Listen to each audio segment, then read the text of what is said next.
বর্তমান সময়ে রিক্রুটিং এজেন্সির মালিকদের ব্যবসা আজ এক গভীর সংকটময় মুহূর্তে দাঁড়িয়ে আছে। আমাদের এই বিপর্যস্ত সেক্টরকে পুনরুজ্জীবিত করার জন্য এগিয়ে এসেছে আমাদের প্যানেল বায়রা সম্মিলিত গণতান্ত্রিক জোট। বায়রা সম্মিলিত গণতান্ত্রিক জোটের প্রেসিডেন্ট পদপ্রার্থী হলেন দুইবারের সিনিয়র সহসভাপতি বায়রা এবং সাবেক এমপি জনাব আব্দুল গফুর ভূঁইয়া এবং মহাসচিব পদপ্রার্থী শ্রমবাজার রক্ষা আন্দোলনের আহ্বায়ক জনাব আতিকুর রহমান বিশ্বাস।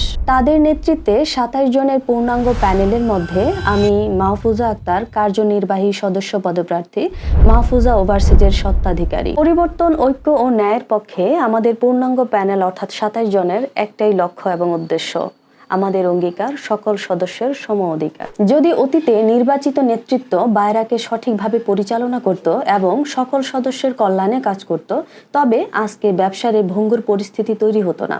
তাই আমরা বিশ্বাস করি কথায় নয় কাজে পরিচয়। মনে রাখবেন, আপনার একটি মূল্যবান ভোট হতে পারে বায়রার নতুন দিগন্তের একটি সূচনা। আমাদেরকে কাজ করার সুযোগ দিন। আমরা প্রমাণ করব যে ঐক্যবদ্ধ প্রচেষ্টা দিয়েই পরিবর্তন সম্ভব।